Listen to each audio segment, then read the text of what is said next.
Warning, this video contains team selection and captain choices which some viewers may find offensive. Hey guys, and welcome back to FPL TV.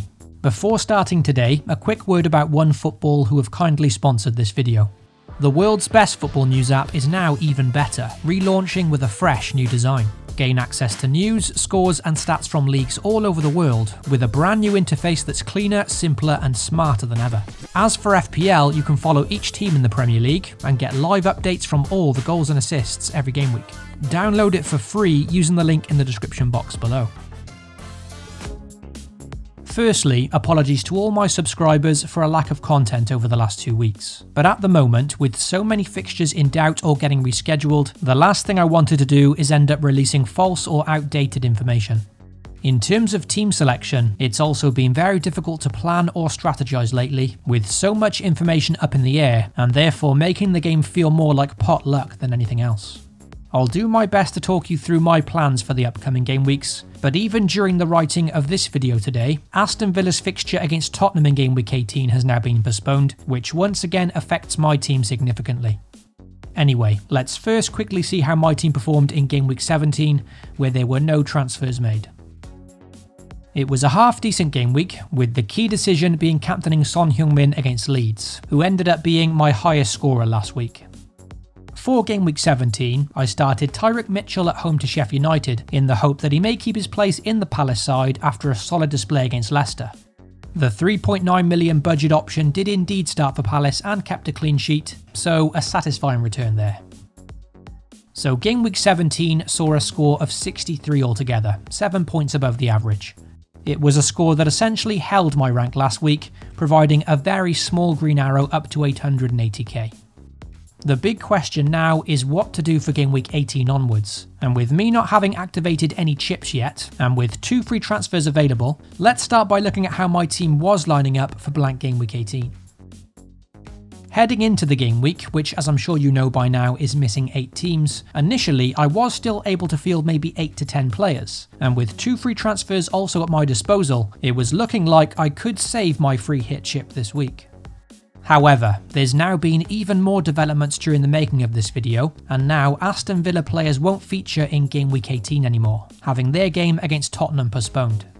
Tottenham players will remain and instead face Fulham at home now, but that means I've lost both Grealish and Martinez once again this week.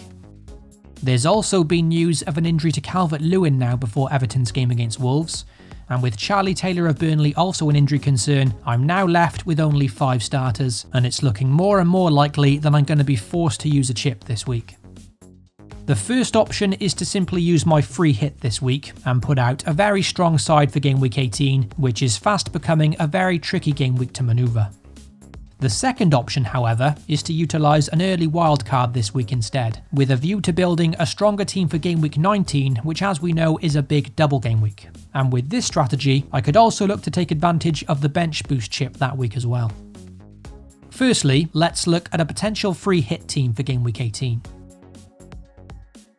At a bargain 4.4 million, the in-form Emile Smith-Rowe offers a very nice enabler in midfield this week, to then afford the likes of Fernandes, De Bruyne, Son, Kane, etc. All big hitters that essentially pick themselves on a free hit. Rashford is probably the only question mark for me in midfield, because on their day Burnley can keep it tight and have kept 3 clean sheets in their last 5. So, if I were to downgrade Rashford to a cheaper option, I could then look to upgrade Callum Wilson to Lacazette and perhaps Smith-Rowe to Saka instead.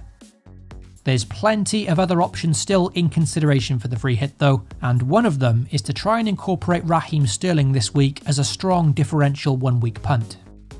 This will of course depend on his fitness for the Brighton fixture, and if I am to accommodate Raheem Sterling, then I'm going to have to make significant changes elsewhere, such as downgrading Kane, upgrading Rashford, and of course not doubling up on the City defenders. The best I can say is to check the FPL TV Twitter page shortly before the game week deadline if you are interested to see the final free hit team. As for the wildcard route, well, this would take a bit more planning, and although I'd be left with less players in Game Week 18, it would set me up very nicely for the big double game week in 19, especially with the bench boost chip in mind for that week as well. This wildcard draft is subject to change, and once again you can check the Twitter page tomorrow if I do go ahead with this route. With this wildcard draft, I'd head into Game Week 18 with 10 starters for the blank week, but then go into Game Week 19 with 11 double Game Week players, as well as a free transfer to make that 12, with perhaps Smith Rowe making way for Souček next week. For Game Week 19, I'd also have Roman Saiss at home to West Brom, Son facing Sheffield United, and Callum Wilson facing Arsenal. So 3 single Game Week players there that would still make a very decent bench boost squad. The big omission in this wildcard team though would be to head into double Game Week 19 with no Liverpool players, most notably Mo Salah. The champions haven't been in the best of form in recent games, and both Manchester clubs United and City simply have an excellent run of long-term fixtures, which makes me feel fairly comfortable in tripling up on both of those teams. The captaincy this week will be between Son, Fernandes and De Bruyne. But with Brighton heading into their upcoming fixture with Man City with lots of players missing, and with the Seagulls playing a style of football that may suit a high-scoring game for Man City, it's likely I'm going to give the armband to De Bruyne for Game Week 18. So that's a few potential routes I may take for the upcoming blank game week and beyond. As mentioned though, making videos about FPL is pretty tough at the moment, with information and fixtures constantly changing. So apologies I can't be as clear as I'd like to be about my plans for the deadline, but I'll put my final team over on Twitter as always. Good luck to you all for the upcoming game week, FPL responsibly, and I'll catch you all very soon.